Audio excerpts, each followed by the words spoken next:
Hello Culers, it's Pablo here and welcome back to Barca Universal. Barcelona take on Levante away from home with just 3 games now remaining in the La Liga season. The league does look to have just got away from Barcelona right at the end, but in this season, you honestly never know. So that is why, in these last 3 fixtures, we simply have to win each and every one of our remaining 3 games, and it starts with that away trip tomorrow against Levante. And this one, of course, will be coming to us away from home. That's going to be Tuesday night for you guys. It's going to be 10 PM local time, so make sure you guys watch out for that one wherever you are around the world. And it will, of course, be at Levante's newly renovated stadium, of course, still the Estadi Ciutat de Valencia. That's going to be, of course, an interesting evening kickoff there on the Tuesday night. And if we are to take a look at how the league table looks, this is how it's looking, guys. It's a little agonising for us, I feel. We know that, well, we did have some great chances to really take control of this league, but basically, guys, we are as we were before last match week. All the top 4, of course, did play each other. Both those games ended up in draws, which you've got to say does leave Atlético de Madrid in a really strong position now to win the league, and it also leaves Barcelona needing to win all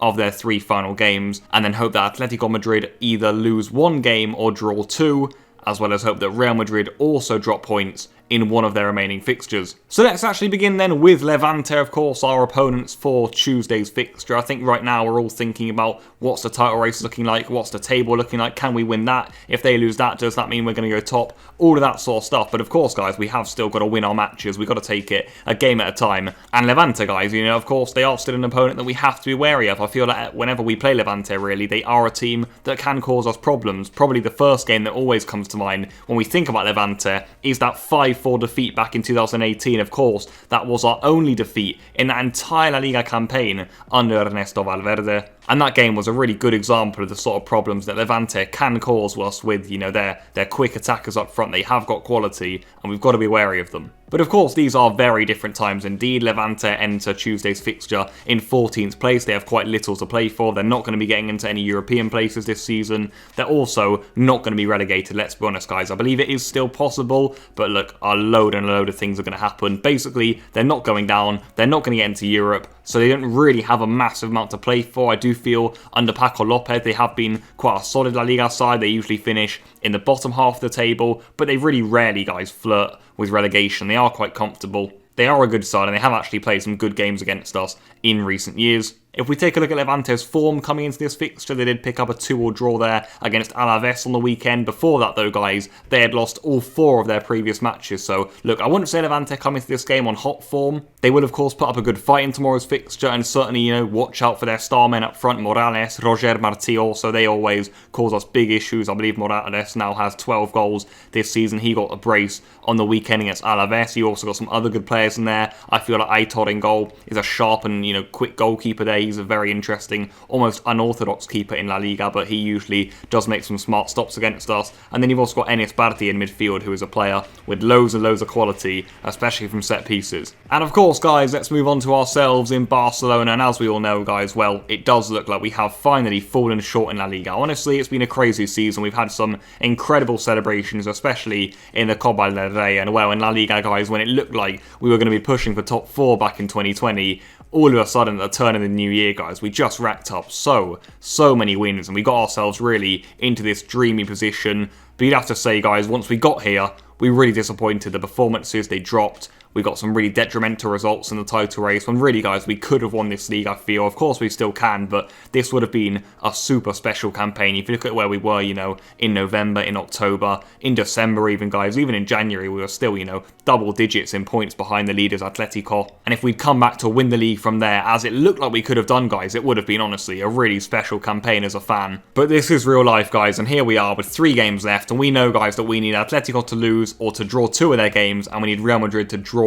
again. So that, of course, also includes us winning all of our remaining 3 games if we are to be champions. It's not impossible, guys, but surely it is very unlikely. You get the feeling we've had quite a few chances now. Look at another game, even the Clásico, we really could have pulled clear of Real Madrid there. We didn't turn up. You look at the game, of course, against Atlético on the weekend. Even after all of this, guys, if we'd beaten Atlético, we would have been top, guys, after this game. Of course, Real Madrid drew to Sevilla. That's how close we've been, guys. But you know what? We just haven't been able to do it at the end of the day. So with all that in mind, guys, how do we really approach this game? I think first off, we will need a big response from the team in these final 3 fixtures. Ronald Koeman is clearly under immense pressure right now. Certainly, he goes from being a fan's favourite to someone who's hated by the fans almost every 2 weeks or so. So he is certainly not in the fans' good books right now. But I think the main thing I'm looking at, guys, is for the performance levels to be so much higher from this Barcelona team. You know, I'm not really sure the formation is helping us right now. I'm not sure if some of the players Koeman's putting in for these games is helping either with the substitutes and whatnot. I am expecting a few changes here and there to the lineup tomorrow. It is quite hard to predict. You know, if he goes with the same team, I wouldn't be massively surprised, but I am expecting 1 or 2 changes maybe here and there. But as I say, guys, I really am looking for Barcelona to properly perform on these final 3 fixtures, really. The performance levels, like I say, after the international break, really, just haven't been good enough. Other than that Copa del Rey final, I haven't really been impressed with us for a whole 90 minutes after the international break. So that really hasn't been good enough. And of course, guys, we do have a chance to go top of the league if we do win this game. That will put good pressure on Atlético. It will put good pressure on Real Madrid. Of course, guys, if they go and draw or even win their fixtures, you know, they could just go straight back above us. But you've got to say, playing first there, getting top of the league, letting Atlético know, letting Real know that, look, you've got to win your games now, guys. That can enhance the pressure. That could be good news for us. And just to go top there, even for an evening, that could be some good news for us. But moving on to team selection, guys. How is Ronald Koeman going to line up for tomorrow's fixture? I think it is quite up in the air, like I said. But let's start with the basics. I think we will keep a similar sort of shape. I think it will be the 3 back. I've gone with Ter Stegen, of course, in goal. In the back 3, I think it'll be Araujo, Piqué, and Lenglet. I think Lenglet and Piqué, of course, will play again. I think Araujo will play. He was so good in the second half against Atlético, and I think he will come in, guys, for this game against Levante. Into midfield, then, guys. I think he could actually mix things up. I've gone for Roberto at right wing back. Probably, you know, everyone's going to be sighing now at the screen.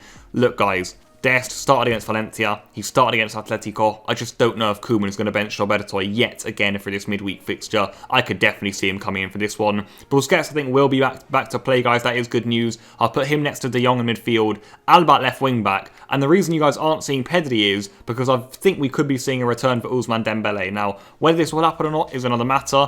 I think it could be quite a good idea to do something like this. Maybe you play Dest, of course, instead of Roberto at right wing back. But other than that, guys, is it about time we go back to the 3-4-3 or something more attacking at least? Something where we have 3 attackers on the pitch? Because I think you get the feeling in the past few games for Barcelona, we have really looked a little bit numb in attack. We haven't had enough to our game to really damage opponents. And I think bringing Dembele back in there, next to Griezmann, next to Messi, you've got Alba, of course, and whoever's playing at right wing back there to support. You also give a bit of rest to Pedri there, to Mingueza, also to Serginho Dest, and that could be, guys, a valid option for Koeman to go for tomorrow. What are you guys thinking for the lineup? I think perhaps he makes a few changes. If he goes unchanged, you know, then that's what he goes for. But just looking at a few options, guys, I think that is something we could be seeing tomorrow night. Moving on then to match predictions. I didn't give you guys much chance, really, to get your votes in, I'm afraid, for this one, but here is what you guys have voted so far, the few of you who have gone ahead on the polls and voted. And it is really as expected there, guys. You guys really pushing for a win by 2 goals for Barcelona, a few of you guys going for a win by 3 goals, and also, to be fair, you know, a few percentages there for the draw, for the Levante win, even for the Barca win by 1 goal. So perhaps you guys, you know, feeling a little bit pessimistic, a little bit down right now, and that certainly could be the case. But in terms of my prediction, I'm going to go for Levante 1, Barcelona 3. I've gone for a win by 2 goals there, so agreeing with you guys, really. I think we could get this win, you know. I think obviously we have to win this game. If we don't win this game, you've got to say there'll be massive pressure on Ronald Koeman. He may not be here next season, guys, if we don't win this match. It's as simple as that, really, with the pressure heating up in the media right now. And of course, if we don't win this match, guys, that is that for La Liga. You know, it's probably done anyway if we're being frank with ourselves. But in this season, you never know. So we've got to win our final 3 games. Levante tomorrow, we've got to make sure we watch their star men up front. But of course, guys, those performance levels, they've got to be spot on, really, and Koeman has to get the lineup right. I think introducing 3 attackers again could be a smart option. But as always, guys, leave any of your thoughts in the comments down below. I'll be getting back to as many of you guys as I can, and I will be seeing you guys very, very soon after tomorrow night's game for the match review. Enjoy yourselves, enjoy the game, and goodbye.